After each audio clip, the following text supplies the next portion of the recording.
우리가 이놈의 자존심 때문에 사실은 다투고 서로 말 안 하고 어려워질 때가 너무나 많은데, 나 혼자 또 마음 어려워질 때 많은데, 이 자존심, 질투에 대해서 같이 이야기해 보도록 하겠습니다.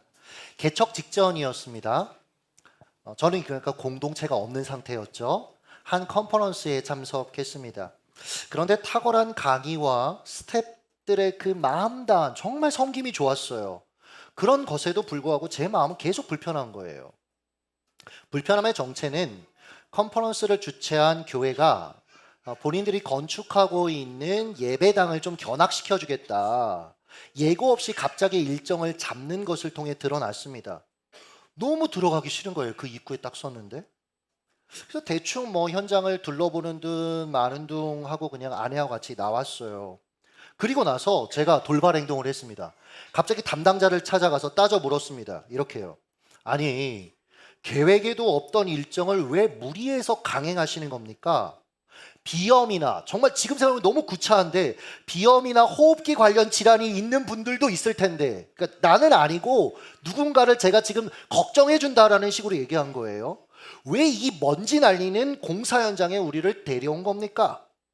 제 억지스러운 질문에 담당 사역자가 정말 친절하고 선하게 마음 다해서 답변해 줬어요. 그리고 이렇게 제게 얘기했습니다.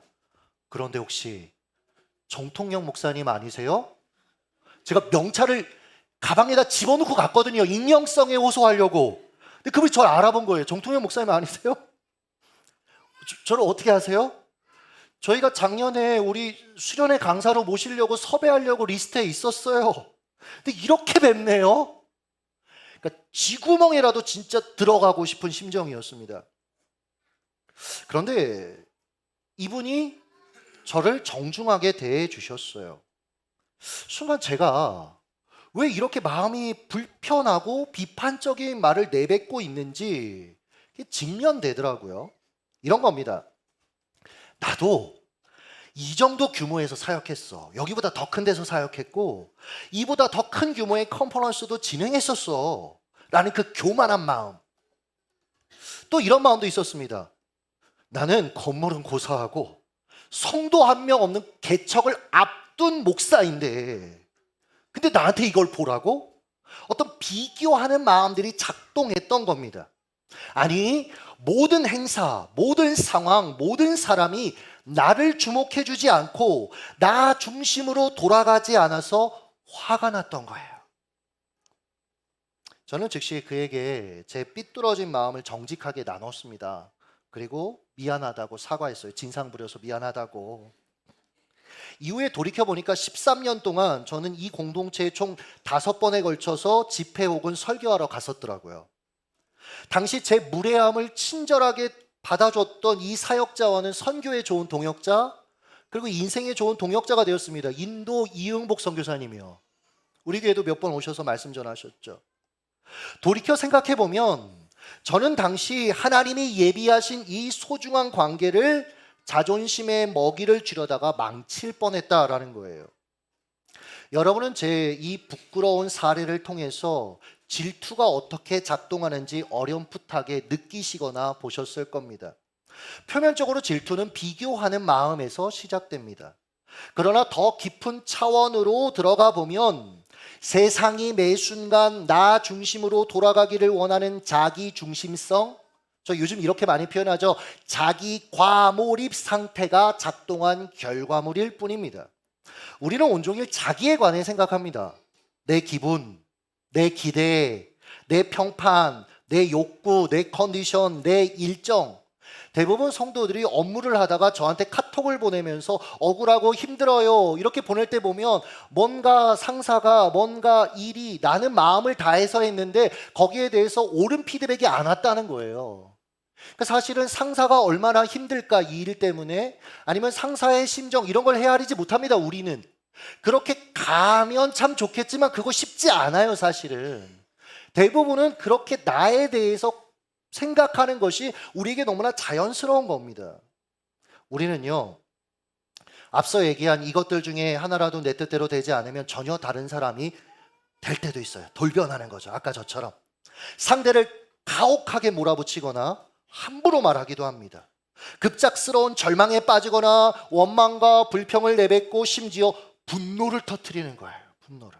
항상 그 분노를 터뜨릴 때 당하는 사람이 있죠. 즉 우리는 누구보다 자기를 중요하게 생각하는 사람들입니다. 사울이 그런 사람이었어요. 그는 하나님보다도 자기가 중요한 사람이었잖아요.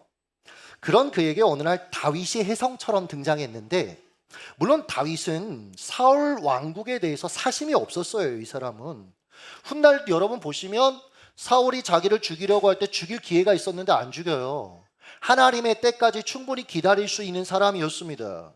그는 충성스러운 사울의 부하였고 누구보다 용맹하게 나라와 왕을 위해 맞서 싸웠던 전사였습니다. 사울도 한동안 그런 다윗이 좋았어요. 뭐 싫지 않았습니다. 자기 이익에 부합하는 행동을 했기 때문이죠. 그러나 다윗과 자신의 업적을 비교하는 노래를 들은 직후부터 모든 것이 달라집니다. 완전히 달라져요. 이후 그는 평생 질투에 눈이 멀어서 다윗을 죽이는 일에 자기의 인생을 허비했습니다. 헌신했습니다. 그러니까 여러분이 느끼는 부정적인 감정과 어떤 상황 때문에 여러분의 인생을 거기에 허비하시면 안 돼요. 너무 아깝잖아요, 여러분. 객관적으로 사울을 보면 얼마나 안타깝습니까? 자기를 위해 싸우는 사람 죽이려고 창을 던지질 않나, 암살자를 보내지를 않나.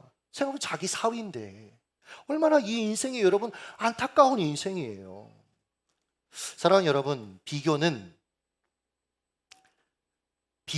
말은 파괴력이 무시무시하다라는 것을 꼭 기억하셨으면 좋겠습니다.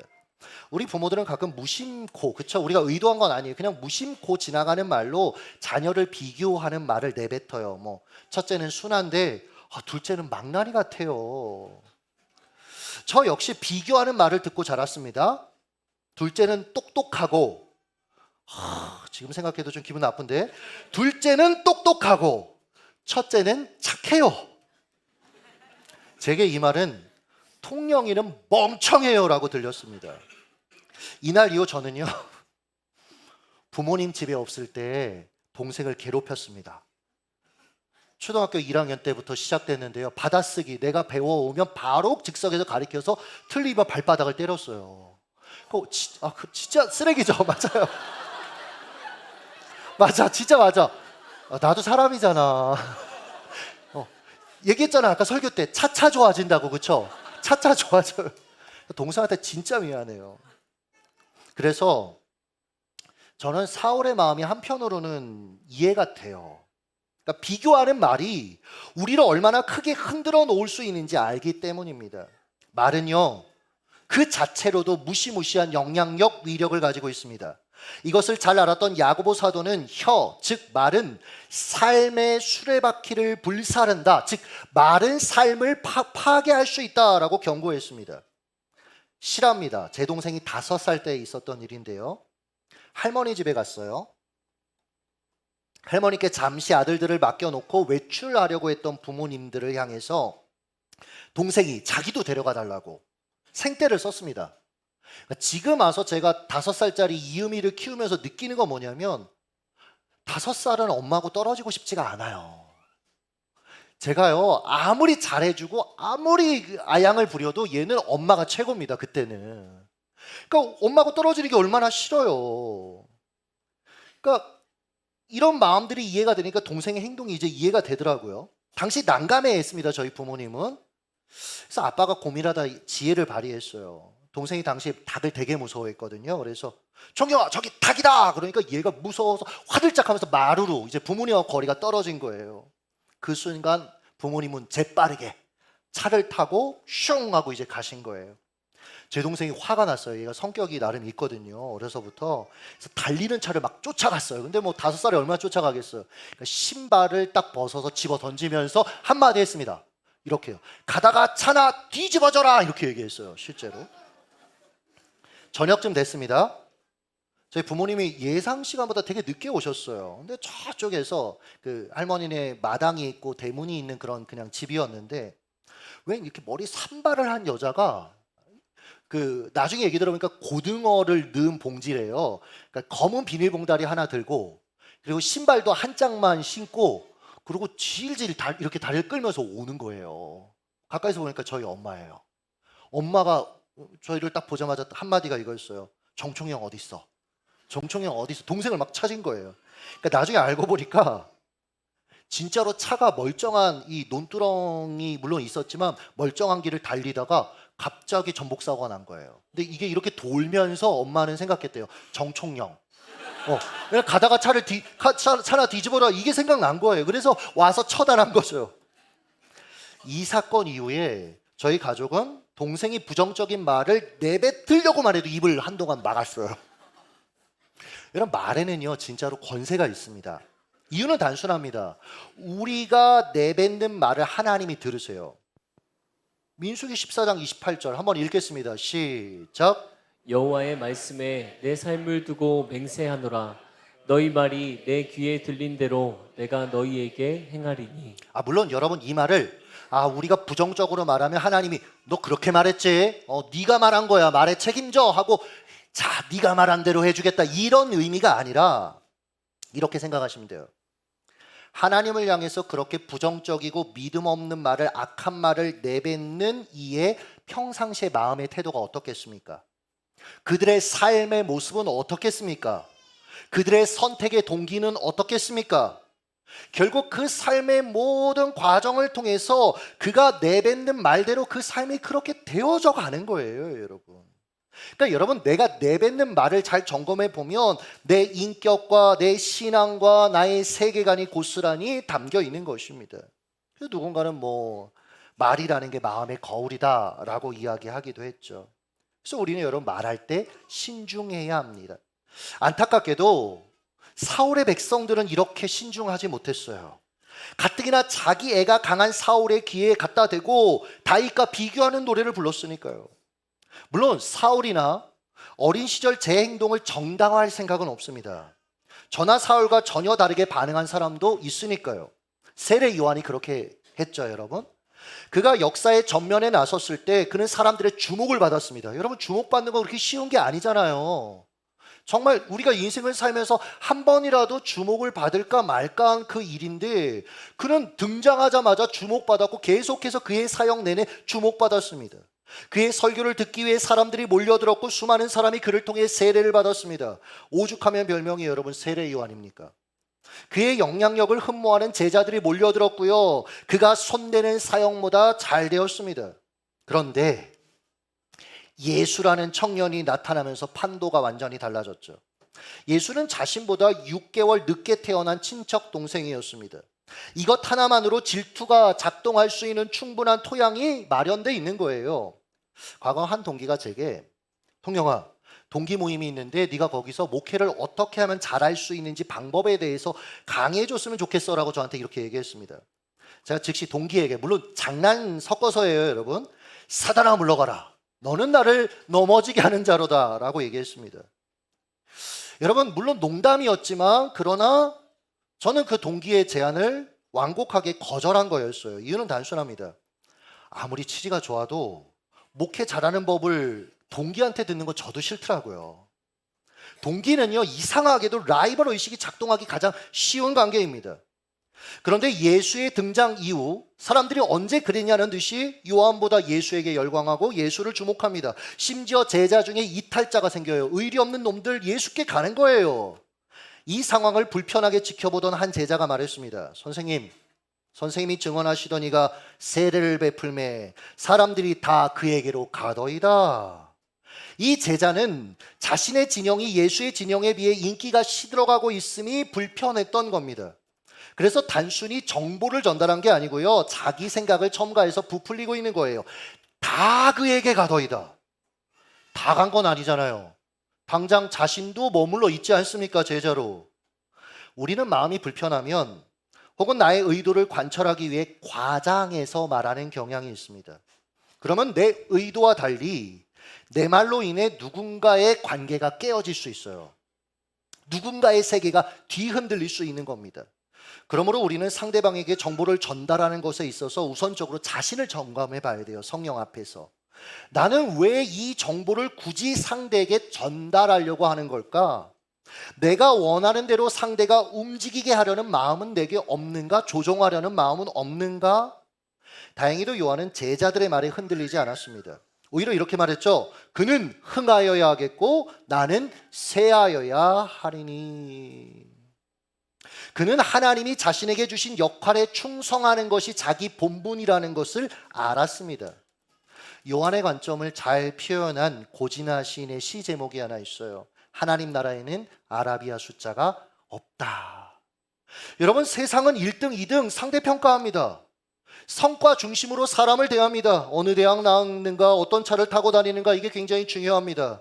그러나 하나님 나라에 1등, 2등 없습니다. 하나님은 그저 절대평가하십니다. 맡겨진 역할을 잘 감당했는가, 이것만 보십니다. 그래서 바울이 도전했죠. 고린도전서 4장 2절 한번 읽습니다. 시작. 그리고 맡은 자들에게 구할 것은 충성이니라. 맡은 자에게 필요한 관심이 무엇입니까? 내게 주신 그 역할, 그거 하나님 주신 맡겨주신 그 역할 잘 감당하면 그게 하나님 보실 때는 충성이야, 베스트야, 너무 잘했어. 그러니 여러분, 여러분에게 맡겨진 것이 다른 누군가에 비해서 약하고 힘든 것일지라도 좌절하지 마세요. 좀 누군가보다 화려하지 않아도 여러분 그것으로 인하여 위축되지 마세요.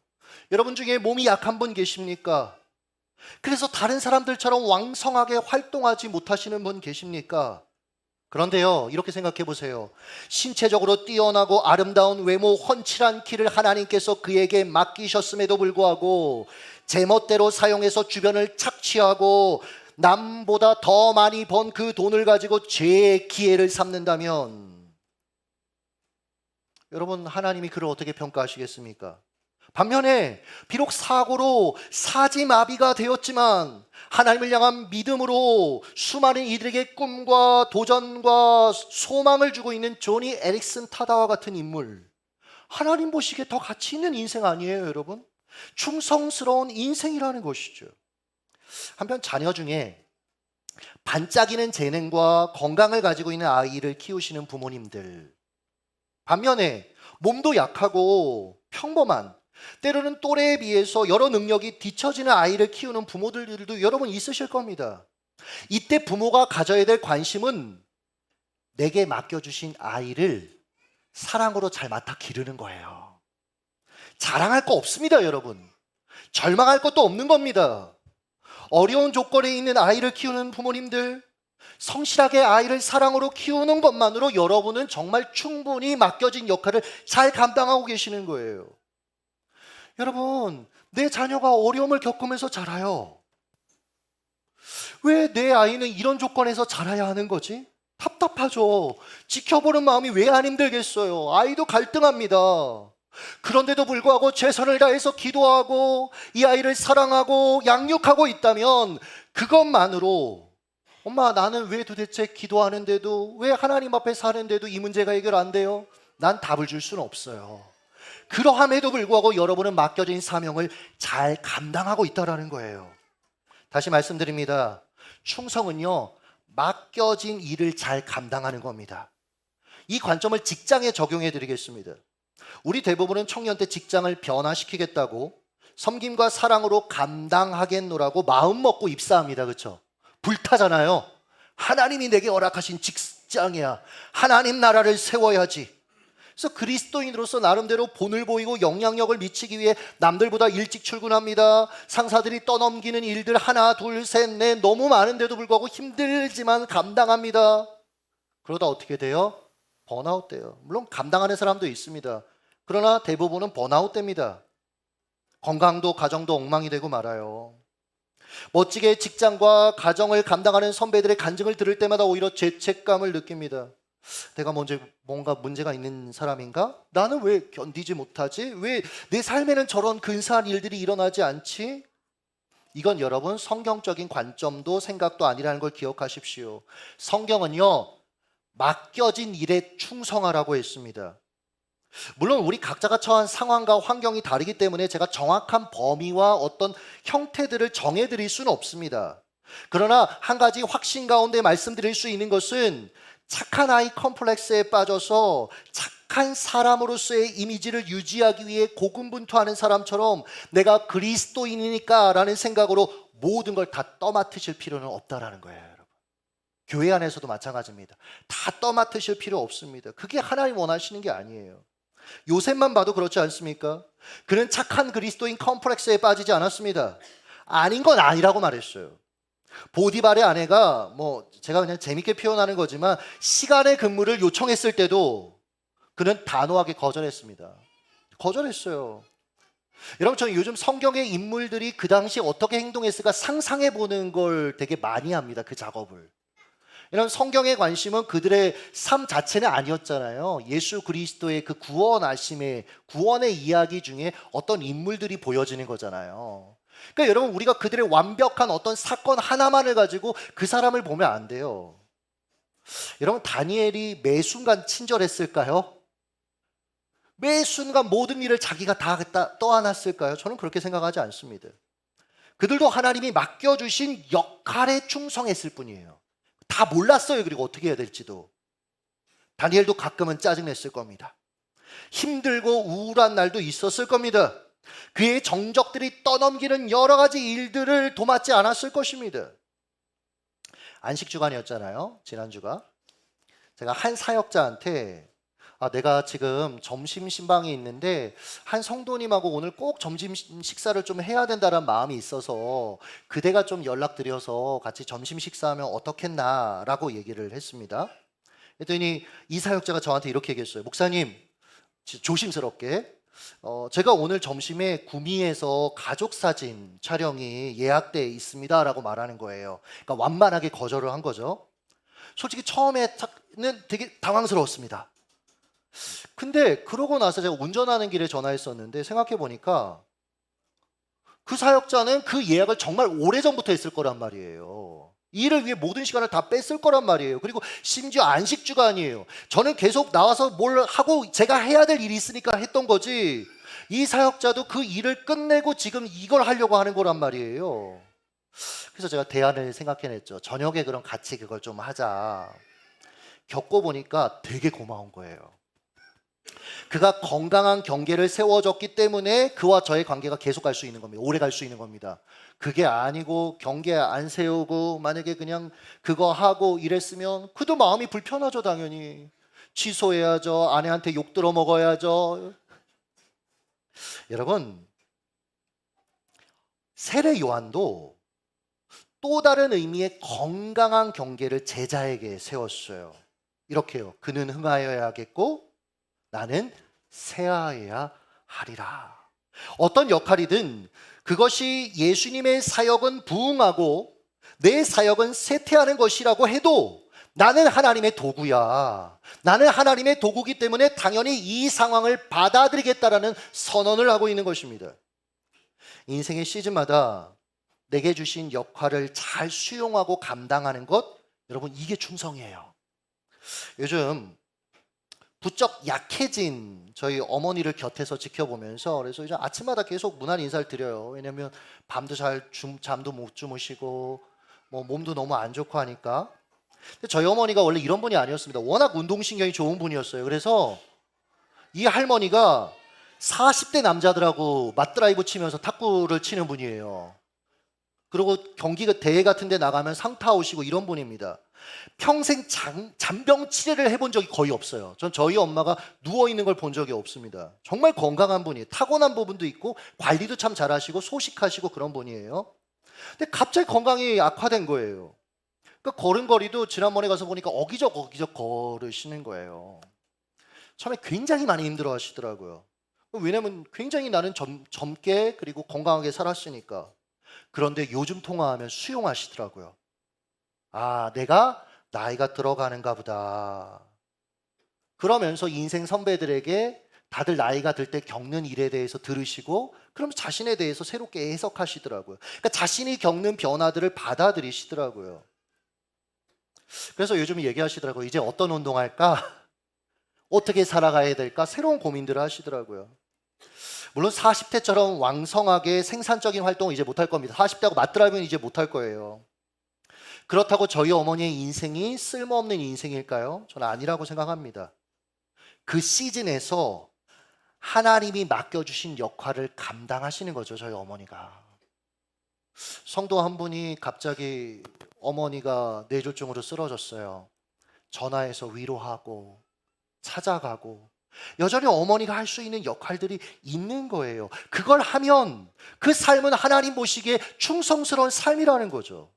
생각해 보면 도구의 관건은 도구가 얼마나 튼튼하고 탁월한가, 승승장구하는가, 이거 아닙니다, 여러분. 사용자가 누구인가가 중요한 거예요. 이렇게 설명해 보겠습니다. 제가 마시는 이 물잔,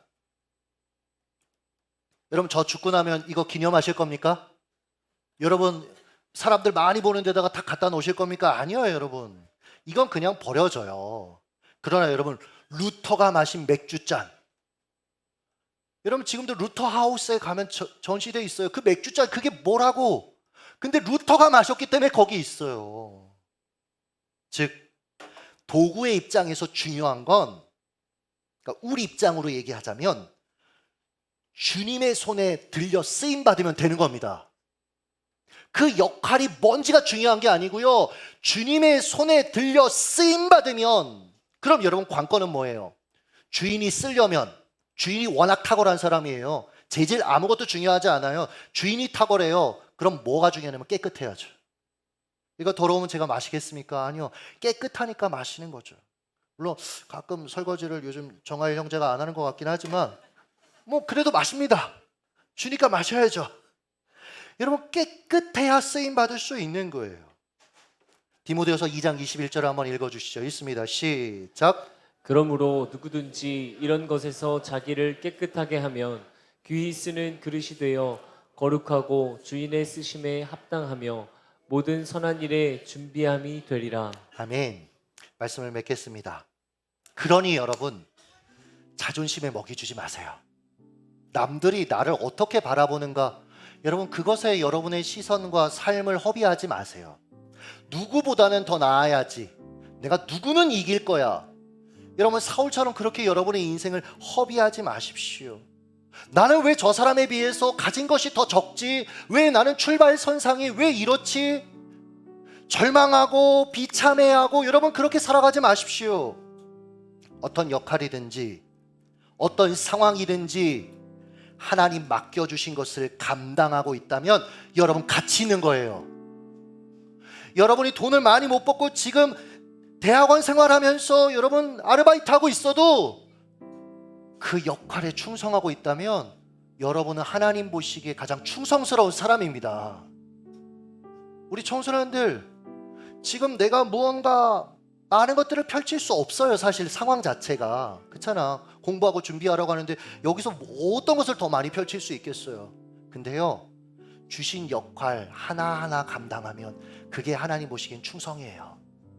우리 모두 충성스러운 일꾼으로 살았으면 좋겠어요. 탁월한 거 말고요. 탁월하다고 말하는 사람들이 너무 버리고 있는 아픔, 우리에게 주는 충격들이 너무나 크잖아요. 왜 그렇게 탁월하고 잘난 사람들이 왜 도대체 그렇게 살아가는가? 왜 그들의 이야기를 우리의 귀에 끊임없이 들어야 하는가? 여러분 그건 중요하지 않아요. 여러분 맡겨진 일에 충성하며 승리하시길 예수님의 이름으로 축복합니다. 기도하겠습니다.